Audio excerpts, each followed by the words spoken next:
Hey guys, this is Maliha, and today I have a video about something I've been noticing lately on Medium, of all places. So, those of you who don't know, Medium is this thing. Let me get rid of the bookmarks bar so we have more space. So this is Medium, and I've been noticing a lot of articles, probably because I've clicked on one of them because the title infuriated me, and I have come across articles that talk about how WordPress is dead and how WordPress is, it doesn't work anymore, how Google hates bloggers, and that's why we shouldn't be focusing on SEO anymore, and we should be just writing on Medium. I don't know if these people have like courses on Medium, that's why they want to promote that platform. I mean, don't get me wrong, I love Medium. I write there all the time these days because it's kind of fun, even though I don't make any money, maybe just a few cents, $1 maybe at most per day. And I only have like a little over 100 followers on this brand new account that I started just a few months ago. And so I have been seeing people talking trash about Medium, or sorry, not Medium, on Medium about WordPress and about SEO and how Google has killed blogs, which to me it's like it's a very uneducated statement. People who are saying that, I think they are just parroting something that they have seen someone say, and that someone, whoever originally started it, didn't really care about what they were saying, because sometimes people, they write things just for clicks and views and reads, and they don't necessarily care about the service of writing, which is to, somehow be of help to their readers. So a lot of people do that, and so I thought I would, share my thoughts about WordPress. The problem with WordPress is that a lot of people are justifiably not happy with WordPress, and that's because they don't understand what WordPress is. WordPress is an extremely powerful content management system. It doesn't have its built-in algorithm like Medium does. That's why, rightfully, I think, I say that Medium is like a social media platform. It's a social media platform for long-form articles and things. As you can see, if you go to Medium, you have like your regular feed, as you have with Facebook, as you have with Twitter, where the platforms show you content based on how you engage with the content on that platform. So when you click on something, the algorithm thinks that that's a thing that you're interested in, and it feeds you more of that type of content.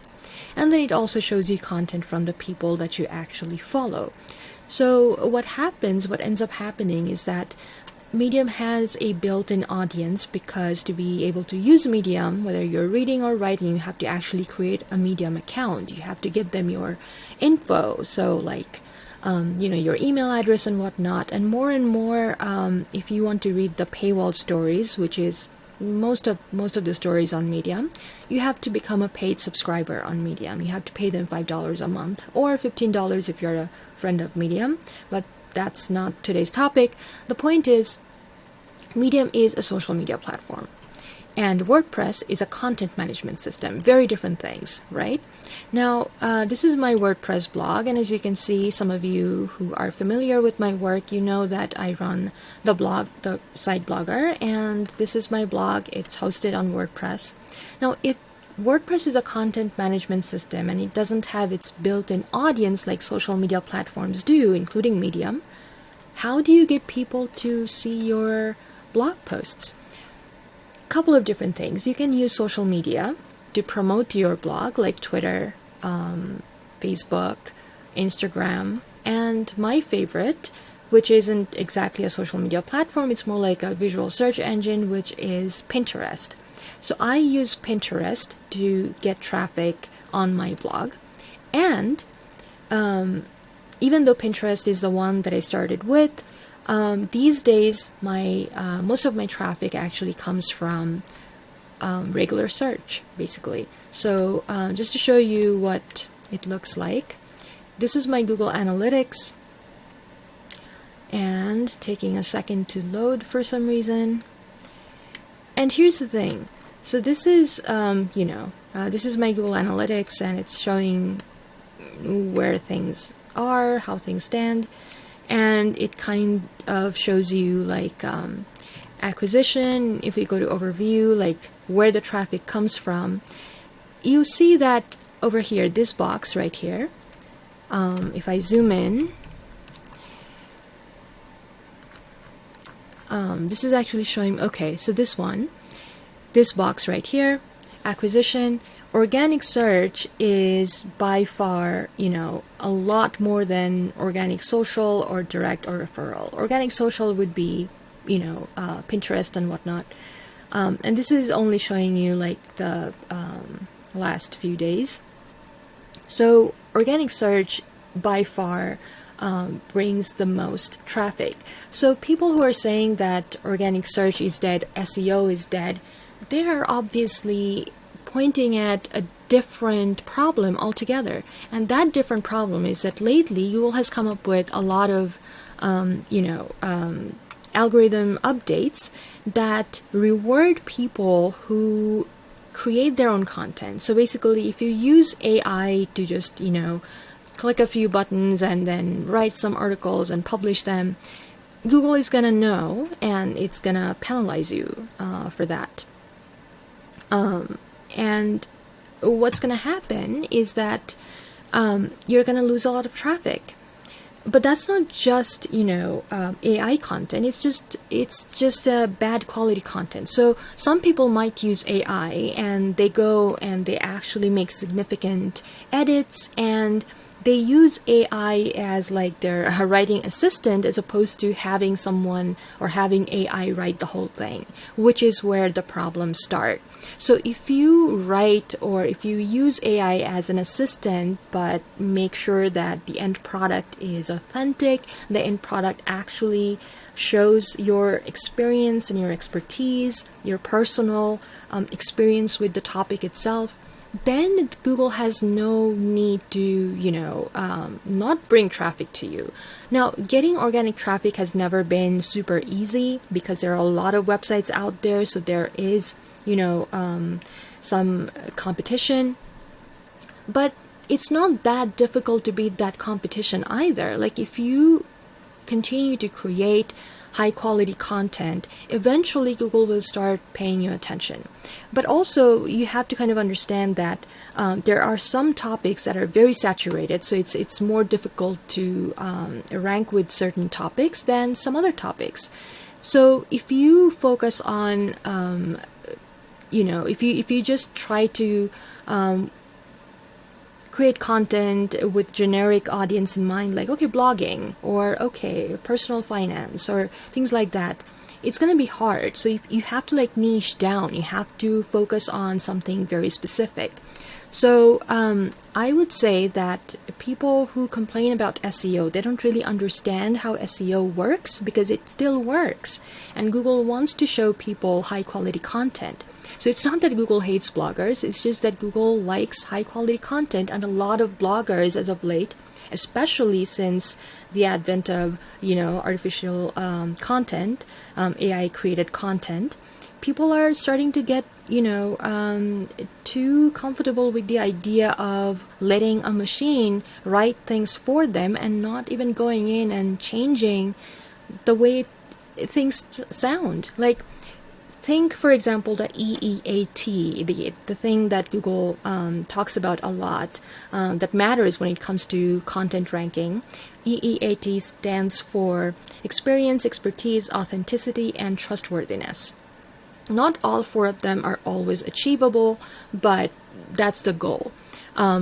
Experience is your personal experience. Like, does the author know what they're talking about? Do they have personal experience? Now, my blog, for example, if you have read anything on my blog, you know that all of my content is about personal experience, right? I write, like, whatever I'm writing, how to sell Canva templates. It's one of my top blog posts. And I wrote that after I started making several $100s selling Canva templates, and I share my experience here.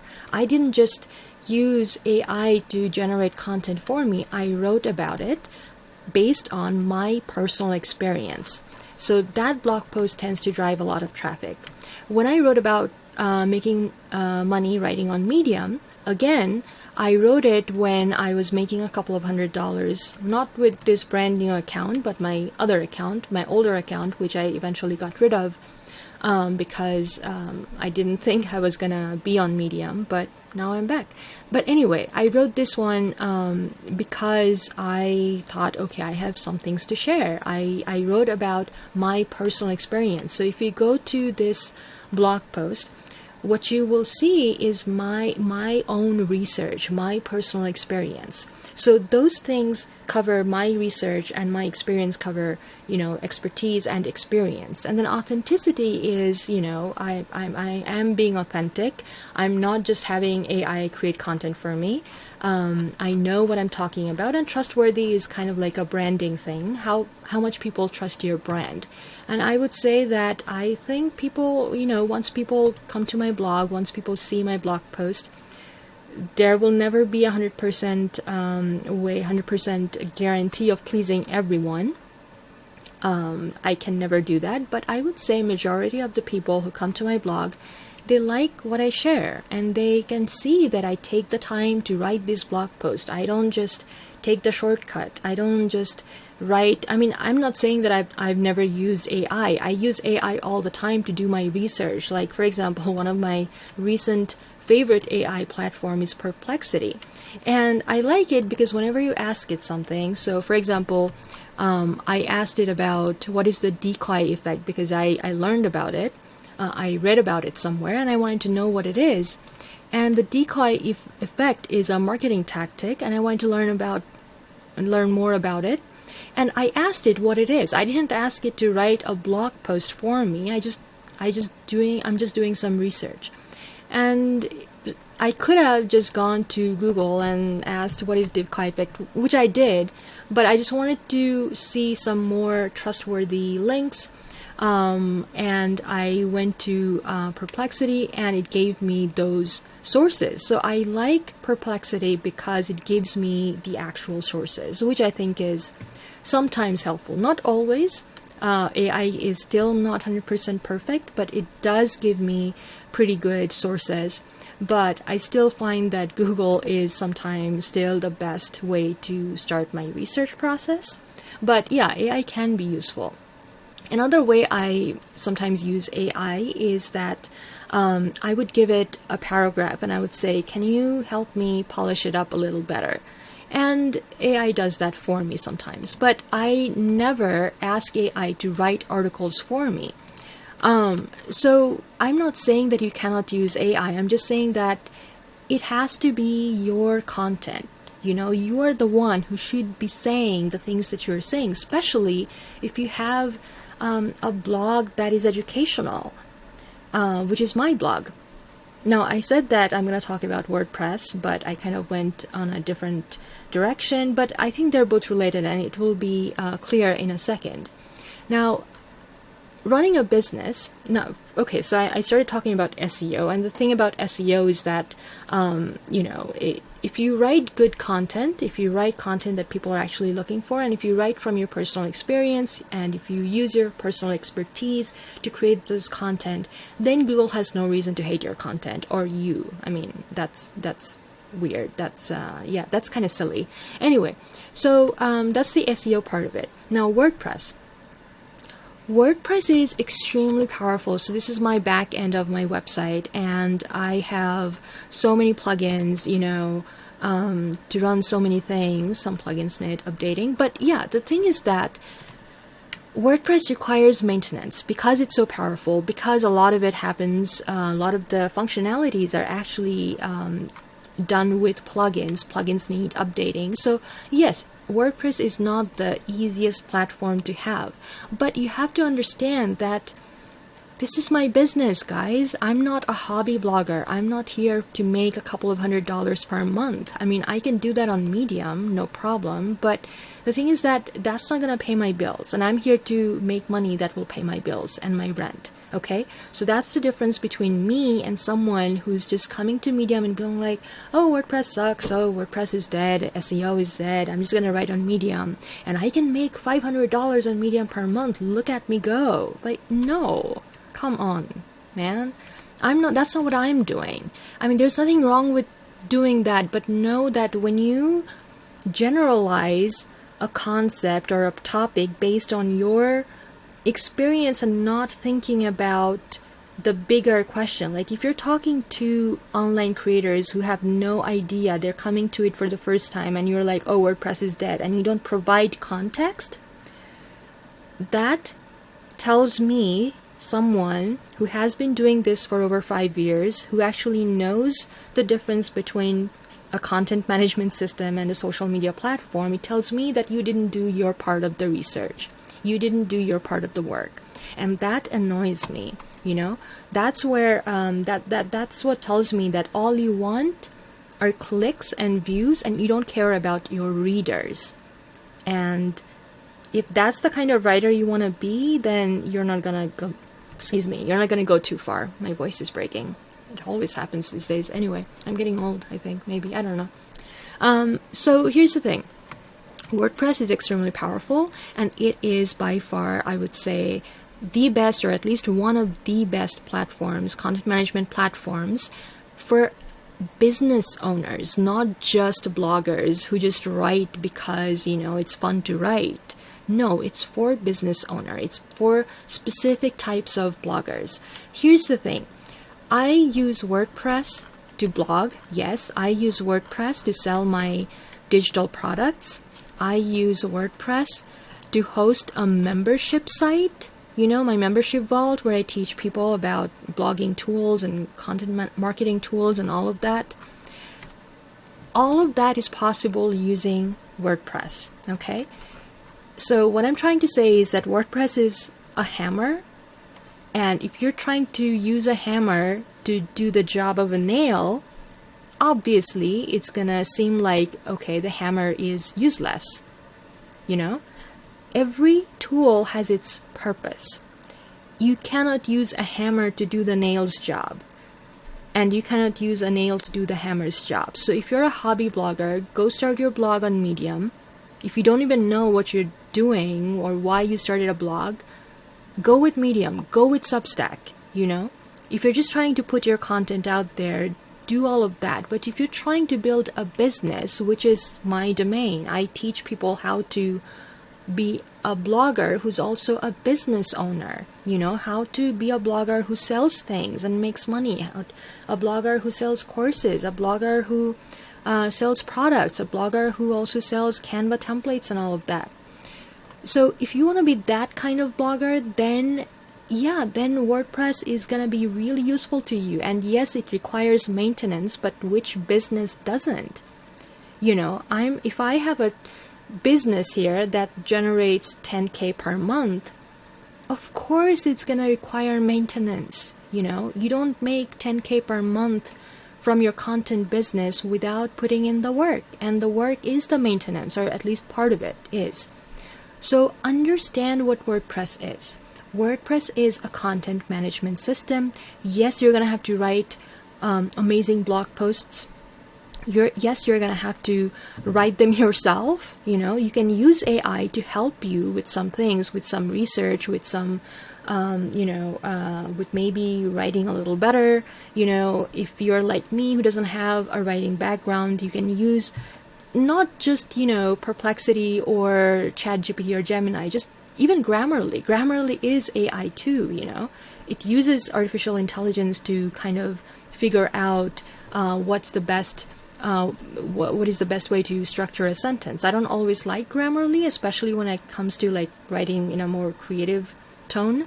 Grammarly doesn't help very much, but I still like it when I'm writing content because it does understand the business tone very well. So I don't always listen to it, but sometimes, you know, when I compare my version with Grammarly version, I would go like, okay, yeah, maybe Grammarly's version does sound better. So yeah, AI is embedded with everything these days. So you cannot really say that I never use AI. Yeah, of course you use AI. We all use AI. But how are you using it? Are you completely dependent on AI to write everything for you? That's not gonna be, you won't go too far with that. If you are a writer, whether it's a content writer, blogger, or creative writer, you should be the one to, the message coming from you has to be from you, right? You can't expect to just outsource all of that work to an artificially intelligent machine and expect Google or your human readers to like you. They won't. They simply won't. So, when it comes to WordPress and SEO, WordPress is not bad. It's just, it's a tool with a purpose. If you're trying to use WordPress to do something that it wasn't built for, then obviously you're going to be frustrated, right? So understand what the tool is for and understand what you're trying to do, and then match your goal with the tool that's perfect for you, basically. Don't try to do something with the wrong tool, is what I'm saying. And as far as SEO, Google doesn't hate you. Not yet, anyway. I don't know what's going to happen in the future, but as for now, Google still depends on content creators, websites, personal bloggers to propel its search engine, its main product, right? So it doesn't hate us, not yet. And I don't think it's going to happen anytime super soon either. So you're still okay. If you are starting your blog, don't be afraid. Don't think that Google doesn't like you or Google or SEO doesn't work. No. Of course it works. You go and you search for anything, how to start a blog, for example, and you see content created by websites. And yes, the first few, because how to start a blog is a very popular, very, competitive search topic. So the first couple are going to be like Forbes and Wix and whatnot. But then you start seeing regular, like the blog starter, it's a person and their blog. Rob, person and their blog, some videos, Neil Patel, HubSpot. So yeah, it's a mix. You're seeing business names, but you're also seeing like just regular old people, It's a mix. And that's great because it means that yes, blogging still works. And the first few results that I'm seeing, they're mixed. Making sense of sense. This is one person that she's one of my affiliates actually. She promotes my course, How to Sell Canva Templates. She's a person, she's not a company or anything. And I'm seeing how to start a blog and she's coming up like toward the top, like with all these big businesses, like, So yeah, it still works. So people who are giving you, all this weird, feeding you all this wrong information, just ask them, like, where's your data, man? Like the other day I came across a blog post where this person was saying, oh, WordPress is dead. Who is still using WordPress? Do you know who's still using WordPress? Let me show you. WordPress CMS market share 2024. In 2024, WordPress has a market share of 62.8% considering the websites whose CMS we know. 62.8% of people are using WordPress. So who is using WordPress? That's how 62.8% of all the websites out there are using the WordPress content management system. That's who is using WordPress. So whenever people say things like that, just know that they are irresponsible writers who do not care about their audience. They are just saying things, I don't know. They're just not being truthful, And this is not even like, this is just something that Google is showing me, but you can actually go and do proper research and you will see that the number is pretty high. Another website, because I think market share, they're calculated in two different ways. So 62.8% is one of the numbers, and then another number was 43.8% or something. So even if you go with the smaller number, the 43 point whatever, that's still a lot. If over 40% of all the websites are on WordPress, then it's not dead, man. What are you even talking about?